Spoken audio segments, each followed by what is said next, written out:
Hello everyone, welcome to Sanmarga classes.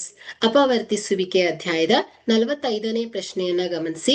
ನಿತ್ಯ ಸಮೀಕರಣ ಬಳಸಿ ಅಪವರ್ತಿಸಿ. P square minus 18p plus 18p plus 81. Okay, so ಕೊಟ್ಟಿರುವಂತಹ ಬಹುಪದೋಕ್ತಿ P square minus 18p plus 81. So ಇದನ್ನ ನಾವು ನಿತ್ಯ ಸಮೀಕರಣವನ್ನ ಬಳಸಿ ಅಪವರ್ತಿಸಬೇಕು. ಸೊ ಇಲ್ಲಿ ಸೂಕ್ತವಾದ ನಿತ್ಯ ಸಮೀಕರಣವನ್ನ ಗುರುತಿಸ್ಕೊಳ್ಬೇಕು. ಸೊ ನೀಡಿರುವಂತಹ ಪದಗಳು ಯಾವ ರೀತಿ ಇದೆ? A minus b the whole square ರೂಪದಲ್ಲಿ ಇದೆ. So a minus b the whole square ಏನ್ ಹೇಳಿ? A square minus 2 into a b plus b square. So ಈಗ ಪದಗಳನ್ನ ಹೋಲಿಸಿದಾಗ, ಸೊ ಮೊದಲನೇ ಪದ ಎ ಸ್ಕ್ವೇರ್, ಸೊ ಅಂದ್ರೆ a square is equal to p square. So ಹಾಗಾದ್ರೆ ಇಲ್ಲಿ a is equal to p ಆಯ್ತು. ಸೊ ಕೊನೆಯ ಪದ ಏನಿದೆ? ಬಿ ಸ್ಕ್ವೇರ್ ಅಲ್ವಾ? ಸೊ ಇಲ್ಲಿ ಬಿ ಅಂದ್ರೆ ಬಿ ಸ್ಕ್ವೇರ್. ಸೊ ಹಾಗಾದ್ರೆ ಇಲ್ಲಿ b square is equal to ಯಾವುದು ಹೇಳಿ? 81. ಸೊ ಹಾಗಾದ್ರೆ ಇಲ್ಲಿ ಬಿ ಈಸ್ ಈಕ್ವಲ್ ಟು ಏನಾಗತ್ತೆ ಹೇಳಿ? 9 ಸ್ಕ್ವೇರ್ ಅಲ್ವಾ? ಸೊ 81 ಅಂದ್ರೆ 9 ಆಯ್ತು. ಸೊ ಮಧ್ಯದ ಪದ minus 2ab.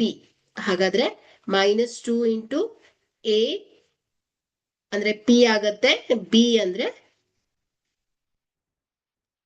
9. So is equal to ಏನಾಗತ್ತೆ ಹೇಳಿ?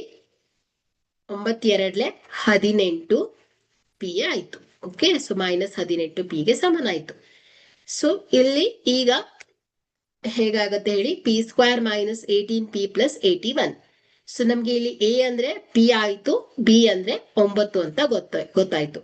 ಸೊ ಹಾಗಾದ್ರೆ ಇಲ್ಲಿ ಇದನ್ನ P square minus 18p plus 81 ಅನ್ನ ನಾವು ಹೇಗೆ ಬರಿಬಹುದು? P minus Q whole square ರೂಪದಲ್ಲಿ ವ್ಯಕ್ತಪಡಿಸಬಹುದು. ಅಥವಾ P minus 9 into P minus 9 ಆಯ್ತು. ಸೊ ನಿತ್ಯ ಸಮೀಕರಣವನ್ನ ಉಪಯೋಗಿಸ್ಕೊಂಡು ನಾವೇನ್ ಮಾಡಿದ್ದೇವೆ?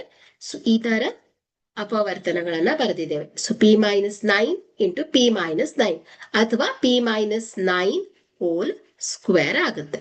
Okay, thank you.